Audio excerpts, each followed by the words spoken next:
Guro Joe from River City Warriors, and I'm just coming to you in my backyard today. So there's a little bit of noise.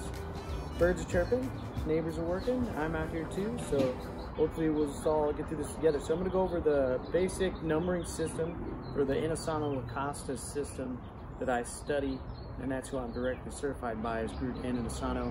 I did my apprenticeship with my mentor, Chris Clark, and because of him and his generosity, that's the reason that I really have this to share with you today. But this is something I've been working on since the late 90s. But as I got closer to the source and working with Mr. Clark, I feel like I just got elevated there a little bit. And my dogs are around too, so you might see a little corgi mix or my pit bull or whatever. But they're good people. They're good people.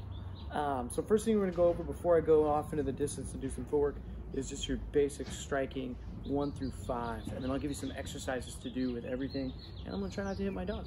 Okay, so 1 is going to be a forehand to the bottom of the jaw, 2 is a backhand to the bottom of the jaw on the other side, 3 is a forehand to the elbow or lower rib, 4 is a backhand to the elbow or lower rib, and 5 is a thrust. And what I'm doing right now is just known as a latik, which means I'm stopping on the target, kind of like a jab, and coming back rather than following through, but you can do that too.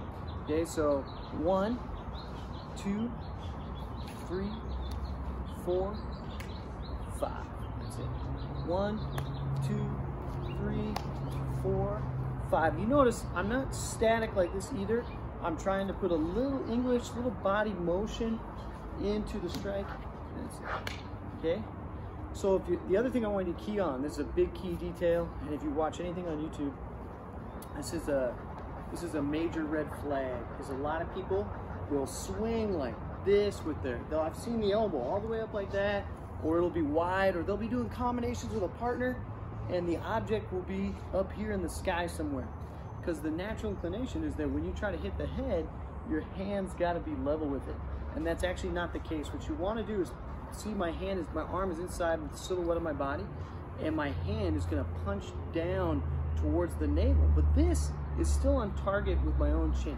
So if you look from the side, so you can see here, my hand is down, but I've got plenty of extension if I need to hit anything in front of me this way. So from the side, 1, 2, 3, 4, and 5, like that. And you can follow through. 1, 2, 3, 4, 5. Now let's look at the horizontal line. So if I was just going back and forth like this, what you don't want to do is just make an arc like that. See, most people, they commonly will hit a backhand and they just wait. And at the end, they flip their wrist over. What you actually want to do is you want to hit the target and allow the wrist to change right there. See, right there, switch, switch, switch, switch, switch, switch. That's it, okay? And the other thing is, it's not less like an arc, like a swat, like this, okay? You want it to be more oval, so it goes out and retracts in, out and retracts in, out, in, out, in. That's it. So just taking these 5 numbers, we can get a lot of combinations out of it. So we can just go downward X, whether you want to stop on the target every time, or you want to roll it. We could just go horizontal swings. That's it. We could add a thrust to either one of those. So downward X, thrust. See, I just, on the downward X, I still hit the target, but I bring it to the hip, thrust. That's it. So the thrust could be like a jab like that, but a lot of times if I'm shadow boxing, it's hard on the arm, the joint, so I'll just hit it and rip it through that way. So I can go horizontal, horizontal, thrust, like that. You could go high forehand to midline horizontal. And everybody's got different numbering systems. You're gonna find this stuff is just out there. Maybe that's somebody's 1 and 2, or our 1 and 2 is 2 to the head. Nothing wrong with that, okay? So I could go 2 and 3, 2 and 3, or I could go 2 and 5, 2 and 5, like that. Or I could go 4 and 5, 4 and 5. I could go 3 and make a circle. See, 1, 3, that's a redondo. 3, 1, 4, 5. Doesn't matter the order. Just play with it, okay? The next thing we're going to look at today is just going to give you a little bit of footwork to do at home, and honestly, I've been doing this. So before I cut away, we were talking about boxing practice and how you set a timer for 3 minutes. So if you set 4 rounds, you have a 1-minute rest period. It should be 16 minutes of activity for you. So 3 minutes, try to be really vigorous, really intent on your shadow boxing, footwork, whatever you're gonna do. And then on the 1-minute rest period, try not to just stop everything, but take things a little more casual, move fluidly, just try to think about your creativity, what else you're gonna put into the session and all that. So you'll have 12 minutes of really strenuous exercise or 1-minute breaks throughout. That's just how I do it. You could just do anything, you know, go by the song. I'm gonna do this for like 3 or 4 workout songs and I'm done, however long the songs are, you know, maybe not radio play that's garbage anyway in just 2 minutes, but try to extend the time out a little bit. If you spend 20 minutes on this, it will be activity. All right, so on to the footwork. So the first footwork I want you to work on is just the shuffle step or the step and slide. So whatever foot is closest to the direction is gonna move first. So if I go forward, front foot, then back foot. So I'm just kind of moving about the size of my own foot. So my right foot here, where my toe is, basically heel toe, and my back foot catches up. That's about the size of that gate. And then I could do it left and right. If I go to the right, right foot is closer.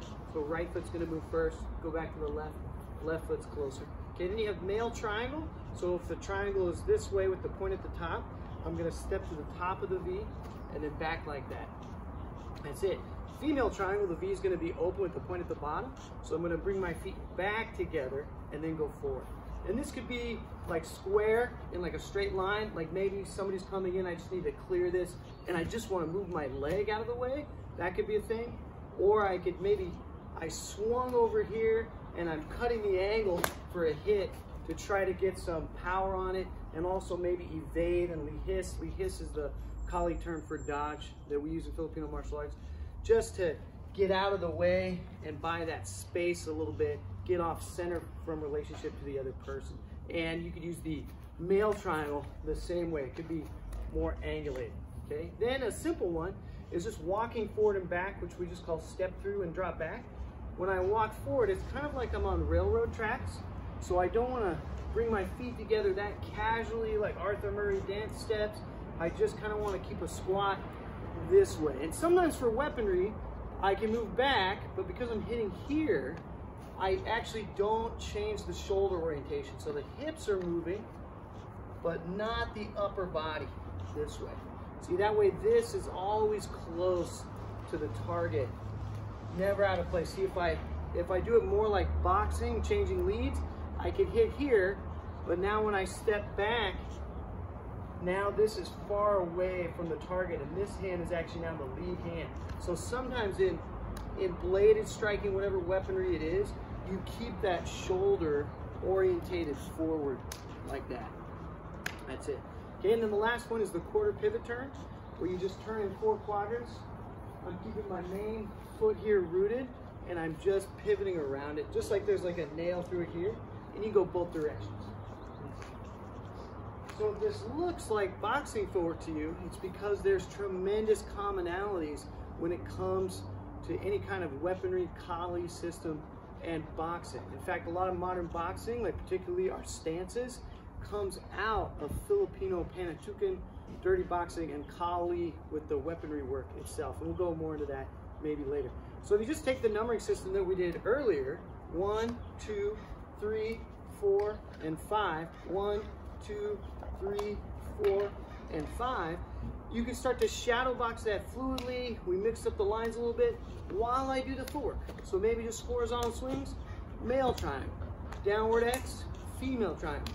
And you could go swing and pause, switch and hit. That's a good way to get the mechanics. Or it could just be autonomous. However I move, I'm just gonna move my feet at the same time. That's it. My little friend is coming back. Okay, so I could do that with a walking step. You can even go 1, 2, 3, 4, 5. 1, 2, 3, 4, forward and back, doesn't matter. Quarter turn, okay? Stepping through, quarter turn, female triangle, okay?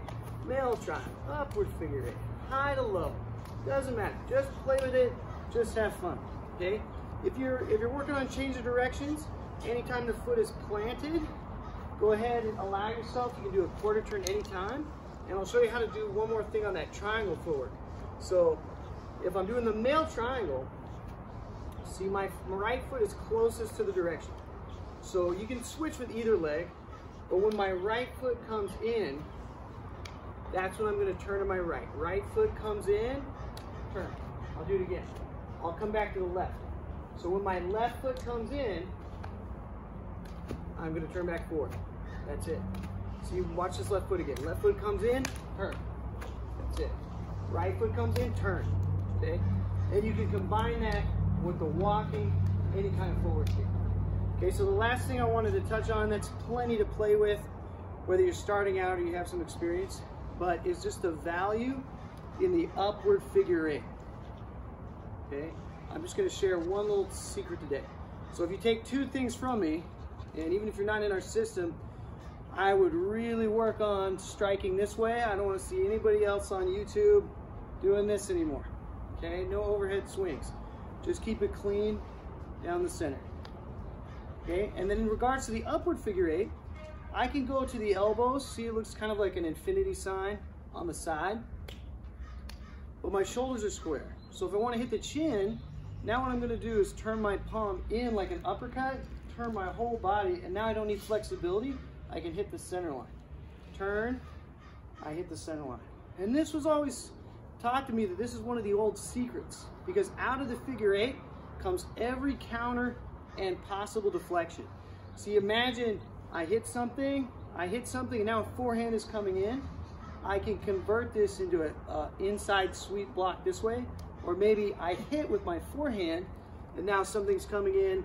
The upward motion of the figure eight will become the umbrella or roof block this way. On the forehand side, see it's the forehand over there, that can become a block this way, or it can be a hit, right? Or I can hit and come back this way, hit and come back this way if we're thinking more about blocking. Because all you're blocking, at least in our perspective, is never really blocking. Like some systems advocate connecting to the stick somehow or the weapon like that. But when we exercise middle range where we can touch, we always want to think of smashing the hand as our block and then hitting again. So anytime you see me do, oh, I'm gonna do an umbrella, I'm always thinking hit the hand and then come in this way. We train it to the tool because that preserves the partner. We can get a good rhythm, get a good game going, just kind of like a volley in tennis. But in reality, all these blocks are hits. So when you really utilize the figure eight, you can start to hit out of every angle or cover out of every angle that's possible there. The last thing the upward figure eight is very, very good for is close quarter fighting. So which is why I got my chair here. So a lot of times when you're close, you're gonna hit with the handle, and a lot of people are very dexterous with like an abanico or what we call like a fan strike. So they'll alternate handle. They might do like a slotting hit that comes back this way, like a reverse thrust, like a reverse hook in boxing, and they'll let that flow with the abanico back and forth this way. But if you notice, now everything's doing what? It's going around the center line. There's nothing in the funnel this way. Nothing's wrong with that. It's good to use the handle. It's good to have an abanico with tick. It's also good to be able to slash at close quarter. So when we use the chair here, I prefer a taller object. You can use like the corner of a wall. You could use a heavy bag, a pole, but I want to get close enough to where my rear hand can kind of check the object. And now to avoid hitting it, what I'm going to do is I'm going to turn my body, shoulder in, shoulder, shoulder, shoulder, shoulder, like this, okay? So I'm still getting enough clearance so you can see even when it's tight, I don't have to back up to make a swing like that. And that's what's mission critical, is because now when you're in tight, yeah, I can use the handle, I can punch with the offhand, I can abanico with tick, but I can also turn and slash and get almost the same power out of it as if I was in the middle range this way. Okay, so I think that's plenty to work on today. I gave you the first Primera 1 through 5, the numbering system. That's just your first 5 basics out of the different various counts we have for striking. I gave you some footwork to work on, and then the tight, close quarter figure eight. So if you start to shadow box with all of this material, figure eight, working the feet, everything. There's so much that's gonna come just out of that creativity. Don't be afraid of messing up. And if you have any questions, you can always hit us up right here at River City Warriors. All right, guys, see you next time.